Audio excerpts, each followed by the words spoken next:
இரக்கம் உள்ளவரே, மனதுருக்கம் உடையவரே. இப்போது சமாதான ஏஜி சபையின் தலைமை போதகர் பாஸ்டர் ஆர் கிளாரன்ஸ் மருதையா அவர்கள் தேவனுடைய செய்தியை கொண்டு வருவார்கள். கிறிஸ்துவுக்கு அன்பானவர்களே, இந்த நாளிலேயும் இந்த ஊடகத்தின் மூலமாக இவங்களை சந்திப்பதில் மகிழ்ச்சி அடைகிறேன். இந்த நாளிலே ஆண்டவர் நமக்கு தரக்கூடிய வார்த்தை என்னவென்றால் சங்கீதம் 101:1. ஆண்டவரே, உம்முடைய இரக்கத்தையும் உம்முடைய நியாயத்தையும் குறித்து நான் பாடுவேன். தேவன் அன்புள்ளவர் தான், தேவன் இரக்கமுள்ளவர் தான், தேவன் கிருபை உள்ளவர் தான். அதே வேளையில் அவர் பட்சிக்கிற அக்னியா இருக்கிறார் என்பதை நாம் மறந்துவிடக்கூடாது.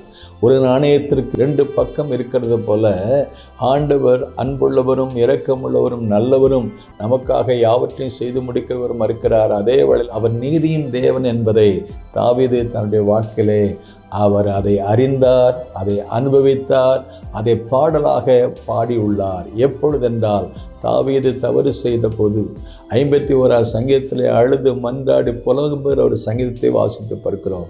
தேவனே, உமது மிகுந்த இரக்கங்கள்படி எனக்கு இறங்கும் ஆண்டவரே. தாவீது தன்னுடைய வாழ்க்கையிலே அநேக தவறுகளை செய்தது உண்டு.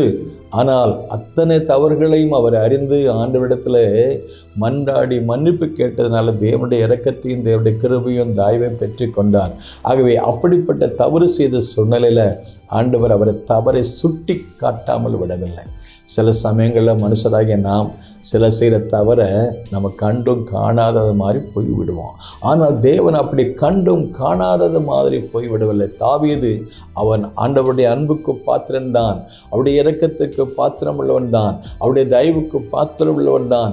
அவனை தூக்கி ராஜ மேன்மை வைத்தாலும் அவன் தவறு செய்த போது அவனை கண் சாடையாக விட்டு விடாமல் அவனிடத்திலே கண்டிப்பாகவும் அவனிடத்திலே நீதி உள்ள தேவன் என்பதை அவருடைய வாழ்க்கையில் அதை சுட்டி காண்பித்தார் என்று சொல்லி வாசித்து பார்க்கிறோம். தாவீதை பார்த்து, மனே, நீ அந்தரங்கத்தில் பாவம் செய்த, உரியாவை கொலை செய்த, உரியாவின் மனைவியாக பத்சேபாளனை உனக்கு தெரிந்து கொண்டியேன்னு சொல்லிட்டு ஆண்டவர் அவன் செய்த தவறை ஆவியானவர் நாத்தான் தீர்க்கதரிசி மூலமாக சொன்ன போது அவன் அதற்கு எதிர்த்து நிற்கவில்லை.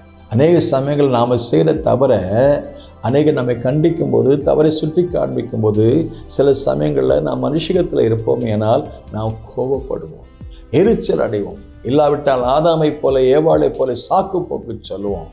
அல்லது சவுலை போல அவன் மறுபடியும் ஆண்டவருடைய வார்த்தை கேட்டு அவன் கீழ்ப்படியாமல் போனதுனால ஆண்டவர் சொன்னார், நான் சவுல் மேலே இருந்த அபிஷேகத்தை என் கிருபை விட்டு எடுத்து அவனை விட அவன் மேலான உத்தமமான தாவீதுக்கு கொடுத்தேன்னு சொல்கிறார். தாவீது உத்தமனாக இருப்பதற்கு அவருடைய இதயத்துக்கு ஏற்றவனாக இருப்பதற்கு காரணம் அவன் செய்த தவறை சுட்டி காண்பித்த போது அவன் அழ ஆரம்பித்தான், புலம்ப ஆரம்பித்தான். அவன் சொன்ன காரியம் என்ற ஆண்டவரே, நான் செய்த பாவம் எப்போதும் என் கண்ணு முன்னால் இருக்குது.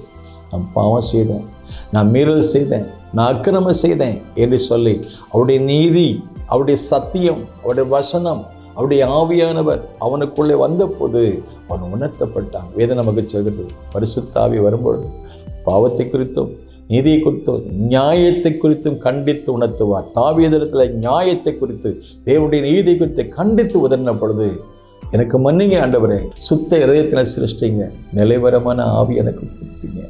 ஆகவே இந்த நாளிலும் கூட தேவனுடைய இரக்கத்தையும் தேவனுடைய நியாயத்தை குறித்து பாடுவதற்கு காரணம் தேவன் அவன் செய்த தவறை சுட்டி காண்பித்த பொழுது அவன் அழுது மன்றாடி ஆண்டவருடைய சமூகத்தில் விழுந்தான்.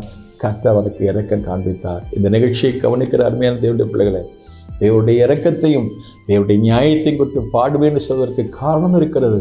அவன் செய்த தவறை சுட்டி காண்பித்த போது அவன் அழுதான், புலம்பினான், ஆண்டவருடைய பக்கம் திரும்பினான். அதே போல ஆவியானவரும் நம்முடைய வாழ்க்கையில் நம்முடைய குற்றங்களையும் குறைகளையும் சொல்லும்போது மனுஷர் கையில் விழுவதை பார்க்கலாம், கர்த்தருடைய கையில் விழுவது நலம் என்று சொன்னது போல கர்த்தருடைய கரங்களில் விழுவோம்.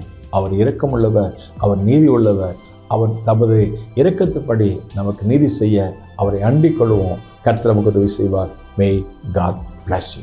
இரக்கம் உள்ளவரே, மனதுருக்கம் உடையவரே, நீடிய சாந்தம், பொறுமை, அன்பு